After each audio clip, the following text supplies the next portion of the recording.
Olá pessoas, esse é outro vídeo meu aqui na internet e no vídeo de hoje então vamos falar um pouquinho sobre Olhos d'Água da Conceição Evaristo. Antes de você assistir a esse vídeo, eu sugiro que você assista pelo menos metade do meu vídeo sobre a questão das margens, o link para ele vai estar lá embaixo. Porque naquele vídeo eu falo de uma série de características que são próprias de um texto, ou da maioria, não de todos os textos, que são feitos sobre a marginalidade hoje em dia. E daí eu gostaria que vocês pensassem naquelas características e depois pensassem em algumas coisas que eu vou falar aqui sobre a Conceição Evaristo. Mais uma coisa que me parece que, de certo modo, acaba mostrando a riqueza literária dos textos da Conceição. Esse daqui é um livro de contos, publicado em 2015, ele tem 15 contos, mas enfim, uma coisa que me parece ser muito importante quando a gente pensa na diferença entre os textos da Conceição e uma série de outros textos que tratam da questão da margem é a seguinte: quando você pega lá esses outros textos que eu caracterizei lá no vídeo anterior a esse, você geralmente não tem escapatória. Ou você fala da margem ou você fala da margem. Quando você pensa aqui nos textos da Conceição Evaristo, existe uma série de outros temas que ficam subjacentes ao texto. Então perceba que é um texto que ele fala da margem, mas ele não se atém a ela.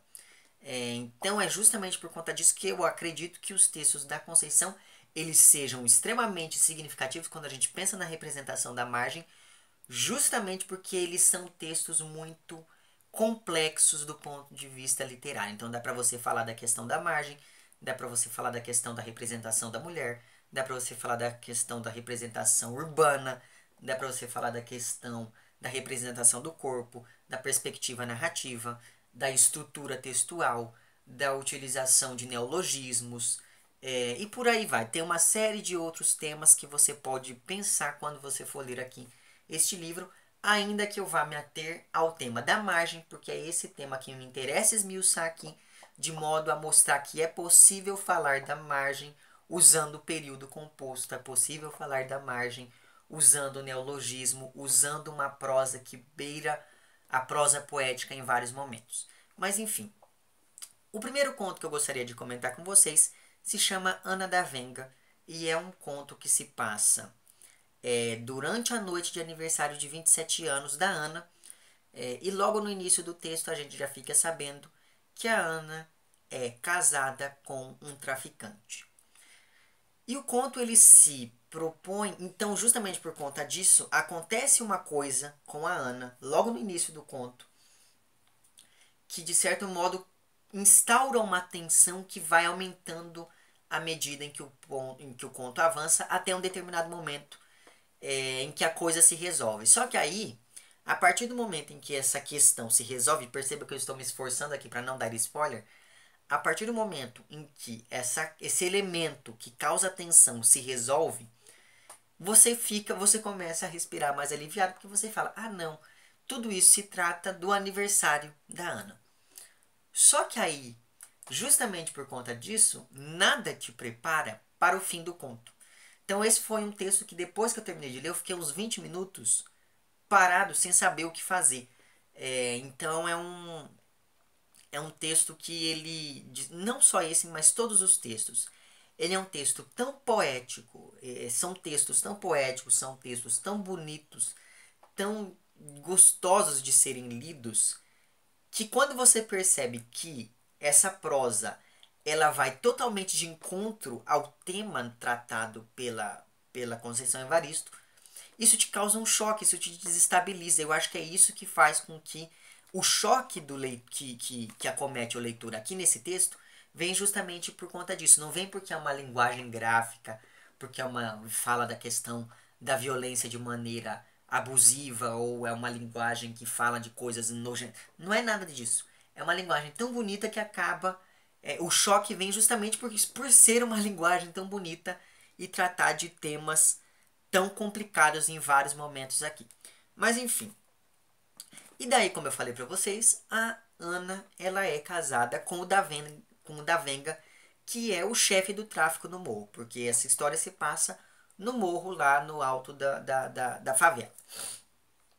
E daí, o que acontece? Acontece que a Conceição Evaristo mostra nesse conto que ninguém é só traficante, que ninguém é só malvado, que o da Venga, apesar dele ser o traficante mais temido da cidade aqui, ele é um cara que ele é capaz de amar, ele é um cara que ele é capaz de querer ter um filho, porque a Ana está grávida no momento em que esse texto, nesse momento da vida dela, a Ana está grávida.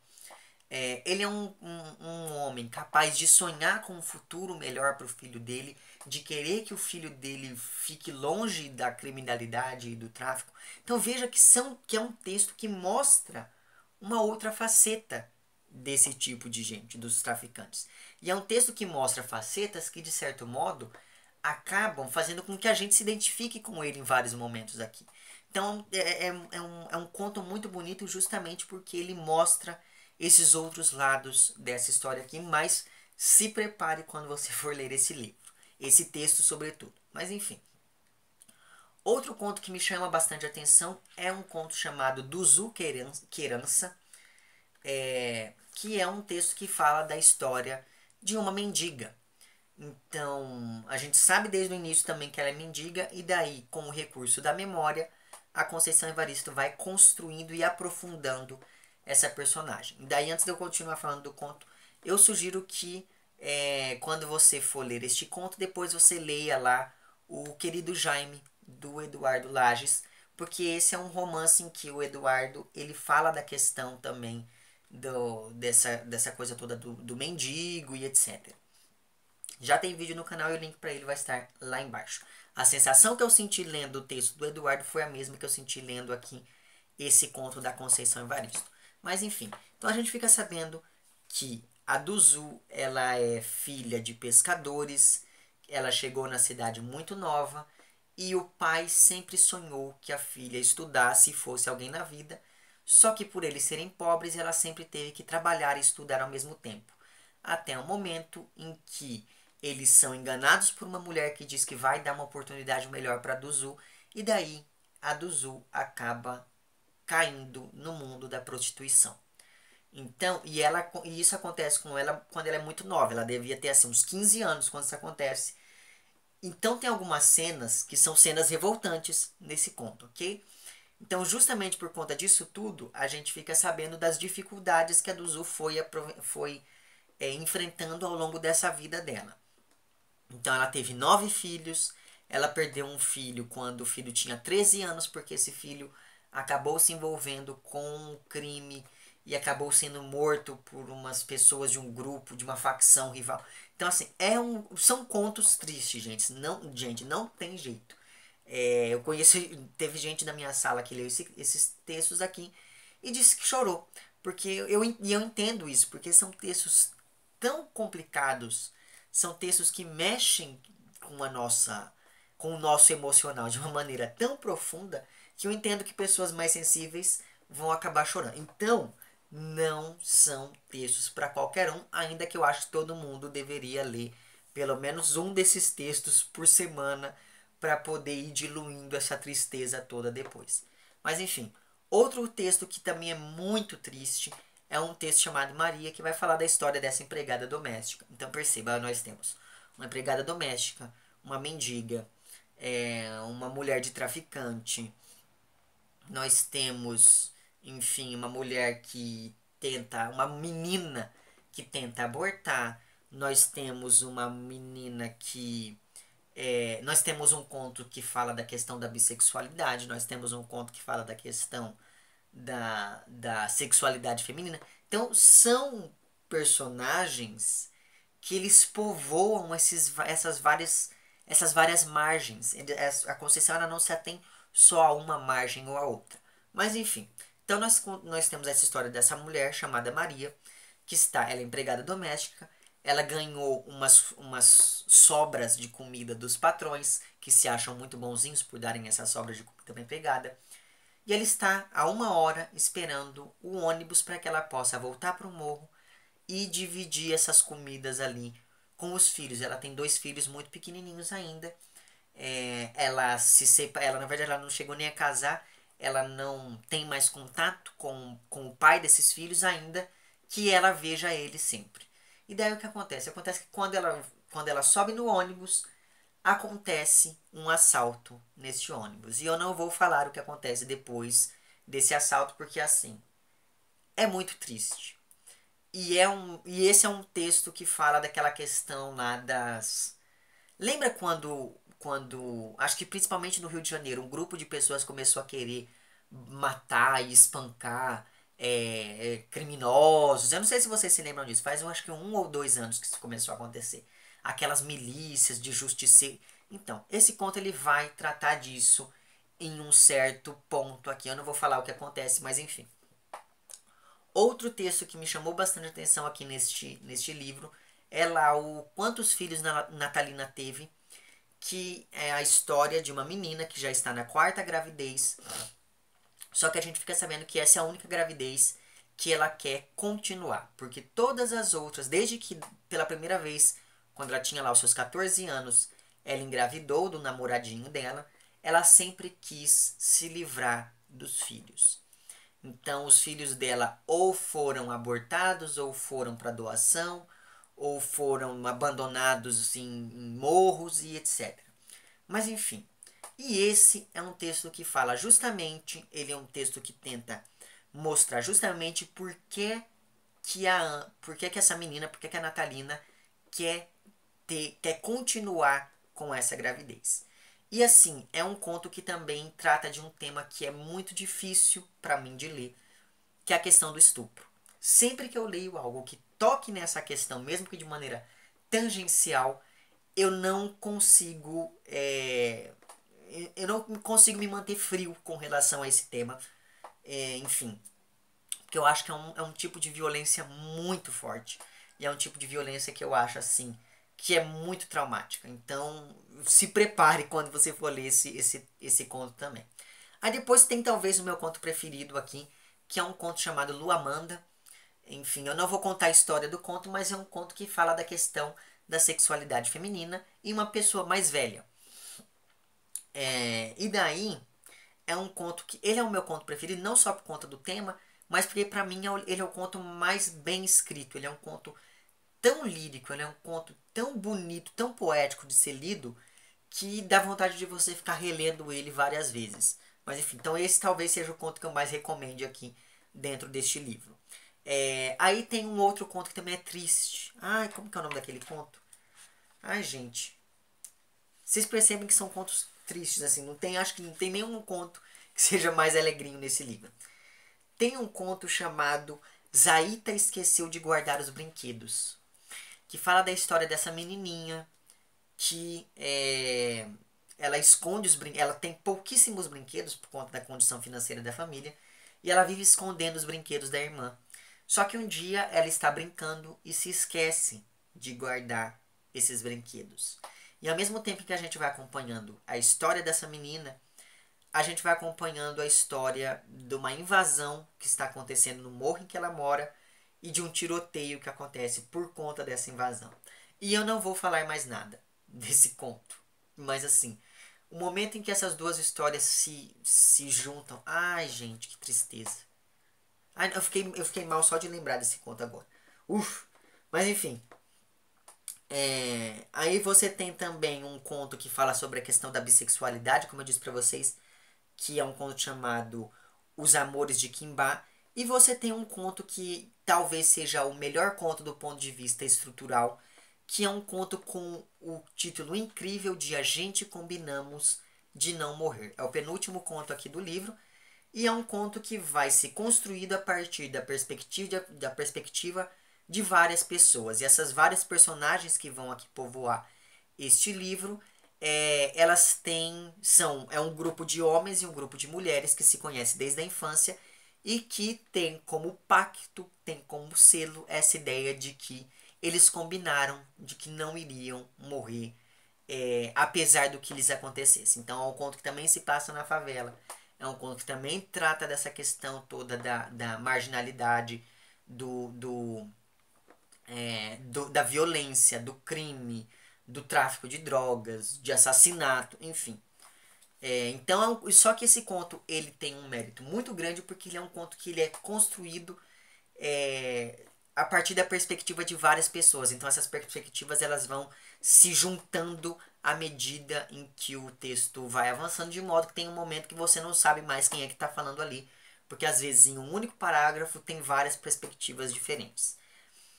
E o último conto que eu gostaria de falar aqui para vocês se chama O Cooper. É o Cooper da Cida ou é o Cooper de Cidinha? Deixa eu ver aqui. O Cooper de Cida, que é o único conto que trata de uma pessoa que não está em uma condição marginal. E daí é que vem a grande questão deste livro, sobretudo por conta desse conto, que é um conto que destoa de todos os outros, mas que só depois é que eu comecei a entender o porquê disso. É o único conto que fala de uma pessoa que está mais remediada, financeiramente falando, só que aí o que acontece? A Conceição Evaristo mostra que na nossa sociedade, quando você não está nesse mundo da marginalidade, e quando você também não está no mundo das pessoas que são bem de vida, quando você está ali nesse meio termo, a única coisa que move a sua vida é o trabalho, na maioria das vezes. E quando você lê esse conto e você começa a olhar para as pessoas ao seu redor, e você começa a olhar para o seu próprio cotidiano, você começa a perceber que isso realmente acontece, infelizmente, que a gente muitas vezes não tem escapatória entre uma coisa e outra. Enfim, e eu poderia aqui falar de uma série de outros contos, mas não vou fazer isso porque senão esse vídeo vai ficar muito grande. Mas eu espero que com esses contos eu tenha, com esses meus comentários, eu tenha conseguido mostrar para vocês a diferença entre uma representação que tenta mostrar as coisas como elas são e uma representação que tenta mostrar essas mesmas temáticas, só que dessa perspectiva um pouco mais exótica, tentando dar um viés mais exótico a essas realidades retratadas. Então, com esse livro aqui, a Conceição Evaristo mostra pra gente que para você falar do pobre, do favelado, do marginal, do traficante, da mulher que se prostitui, da mulher que é estuprada, etc., você não precisa usar uma linguagem simples. Você não precisa usar uma linguagem pictórica. Você não precisa usar uma linguagem gráfica. Por quê? Você não precisa ser hiperrealista. Porque a partir do momento em que ela vai e fala dessas realidades, dessa perspectiva, que é uma perspectiva extremamente poética, você começa a observar que é possível falar de todos esses temas de uma maneira rica, de uma maneira complexa. E mais do que tudo isso, eu acho que o grande mérito desse livro aqui da Conceição Evaristo é que ele mostra, a Conceição ela mostra com esses contos, que a exemplo do que acontece lá com a Sinhá Vitória do Graciliano Ramos, as pessoas elas podem sonhar, por mais chão que seja esse sonho delas, elas têm esse direito. Por mais que esse sonho seja um sonho só de ver o filho longe daquela realidade ali, que sabe que é uma realidade inóspita, mesmo que seja o sonho de construir uma piscina, mesmo que seja o sonho de conseguir uma cama, as pessoas têm esse direito, sendo elas ricas ou pobres. Então, só para terminar aqui este vídeo, eu gostaria de ler um trecho que está na página, que começa na página 107, aqui, que é um trecho do conto chamado A Gente Combinamos de Não Morrer. Então ela diz o seguinte: a casa de Nel caiu, aprontou, dançou, mais um que não será o último, outros virão. Ele, Dorvi, Dago, Crispim, Antônia, Cleusa, Bernadette, Lidinha, Biunda, Neide, Adão e eu temos ou tínhamos, alguns já se foram, a mesma idade. Um ano e às vezes só uns meses variavam o tempo entre a data de nascimento de um e de outro. Alguns morreram também em datas bem próximas. Apalpo meu corpo, aqui estou eu. Entre as mulheres quase todas ficaram menstruadas juntas pela primeira vez. Brincávamos que íamos misturar as nossas regras e selarmos a nossa irmandade com o nosso íntimo sangue. Os meninos não sei que juras fraternas fizeram. Ah, já sei. Dorvi repetia sempre que entre eles havia o pacto de não morrer. Entretanto, Dorvi sumiu e Nel também. De Nel já temos notícia. Dançou ao som da música da escopeta de Dorvi. E Dorvi? Nem a mãe dele sabe. Nem eu, que sou sua mulher, só adivinho. O que dizer para o nosso filho à medida que ele crescer? Quero outro futuro para ele. Será que ainda há dor por vir? E dor vir, não sei. E só faço escrever desde pequena. Adoro inventar uma escrita. Um dia na escola, com meus 7 ou 8 anos, a professora passou um exercício. Era o de dividir as palavras em sílabas e a partir daí formar novas palavras. Eu já estava de saco cheio. Para desconcertar a moça, pedi para ir ao quadro escrever o que eu tinha formado. E escrevi pó, zoeira, maconha e fui escrevendo mais e mais craque, tiro, comando leste, oeste, norte, sul, vermelho e verde também. Na verdade, naquele momento, eu já estava arrependida e queria voltar para o meu lugar, se é que eu tenho algum. Mas escrever funciona para mim como uma febre incontrolável que arde. A professora olhava querendo ser natural, a turma ria e eu escrevia. Eu gosto de escrever palavras inteiras, cortadas, compostas, frases, não frases. Gosto de ver as palavras plenas de sentido ou carregadas de vazio dependuradas no varal da linha.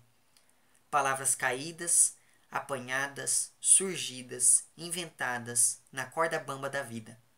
Outro dia, tarde da noite, eu ouvi um escritor dizer que ficava perplexo diante da fome do mundo. Perplexo. Eu pedi para ele ter a bondade, a caridade cristã, e que incluísse ali todos os tipos de fome, inclusive a minha, que pode ser diferente da fome dos meus. Falei, mas pelo menos, naquele momento, me pareceu que ele fazia ouvidos moucos. Quem sabe os nossos orixás, que são humanos e deuses, descrevam para esse escritor outras e outras fomes, aumentando assim mais ainda a perplexidade dele. Penso em Dorvi a todo momento. Ele é para mim um presente incompleto e um futuro vazio. Provavelmente Dorvi não virá mais. Ele, que tinha um trato de viver fincado nessa fala de desejo. A gente combinamos de não morrer. Deve haver uma maneira de não morrer tão cedo e de viver uma vida menos cruel. Eu vivo implicando com as novelas da minha mãe, mas eu sei que ela separa com violência os dois mundos. Ela sabe que a verdade da telinha é a da ficção. Minha mãe sempre costurou a vida com fios de ferro. Eu tenho fome, outra fome. Meu leite jorra para o alimento do meu filho e dos filhos alheios. Quero contagiar de esperança as outras bocas. Lindinha e Biunda tiveram filhos também, meninas.